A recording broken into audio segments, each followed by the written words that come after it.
This is Fox 5 News Morning.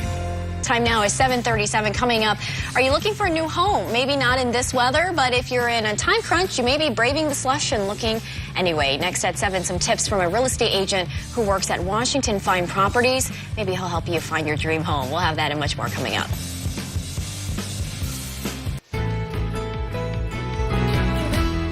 Welcome back. Time now is 7:40. Well, today's weather might not be the best day for any house hunters out there, but with the new year, a lot of people do look for a new house. And so we have Jason Mandel here this morning. He's a real estate broker and expert with Washington Fine Properties to kind of break it down for us and see what's happening on the market today.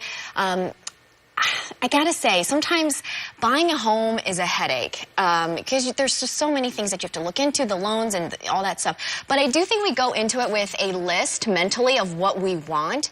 And so would that be one of your tips to sort of begin there with finding a home with the features that you are looking for? Of course. You know, entering the new year, if folks are thinking about purchasing a home in the new year, I've got 5 tips of the best way to kind of start the process. And the first would be to discuss things over with your mortgage banker or your financial advisor to kind of get an idea of where your comfort range is in terms of price point. To set a budget.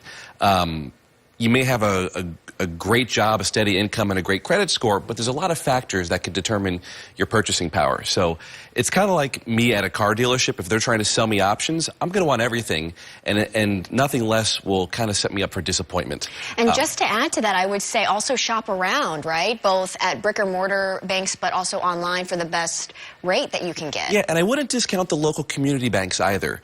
Folks who the president of the bank is local, their underwriting department's local, and you can have a lot more control over the process with a local community bank, as well as the big boys as well. Yeah. What's your second tip? Second tip would be to start poking around online. There are dozens of great websites where you can look for real estate, like Realtor.com and Zillow and Redfin and Trulia. And when you have the price range that your lender gave you, you could be focusing on certain areas to see what the dollar buys you in those certain areas. And then you can start preparing yourself for the market by seeing how quickly some of these homes are selling. Because in some places in the Washington area, homes are selling in a matter of hours. So you can start designing a plan to win. Yeah, and it's good and bad, right? The way it depends on how you look at it. I love this one. Obviously, visit the homes that you're looking at online. Yeah, so after you kind of selected some certain areas, there are hundreds of open houses every Sunday in the D.C. area. So start visiting some open houses. You can maybe discover something that would appeal to you in a house that you ordinarily wouldn't consider.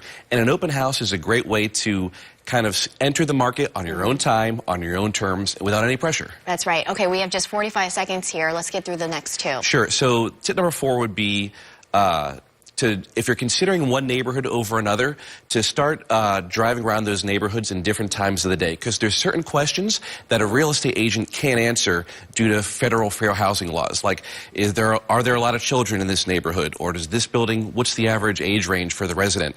As a licensed realtor, I can't answer those questions. So experiencing that on your own can help answer some of those questions in your head. And if you see somebody like checking their mailbox, politely go up to them. Hey, I'm considering moving into the neighborhood. What's it like to live here? And hear it right from the horse's mouth what it is. That's an excellent tip. I did not know that. And finally, it's make a list of the important questions to ask. Yeah, so when you start engaging with a real estate agent, have a list of questions ready that you want answered in terms of what can I expect in terms of days on market in this area, or pricing ratios. What are homes selling for ultimately compared to what their asking price is? What kind of discount should we expect? And other things like that. Yeah, that would be my number 1, is making that list at the top. Thank you so much, Jason. My pleasure. Thank you so much for having me. And of course, you can visit Jason at jasonmandelrealestate.com. You got it. All right, time now is 7:43. You're watching Fox 5 News. We will be right back.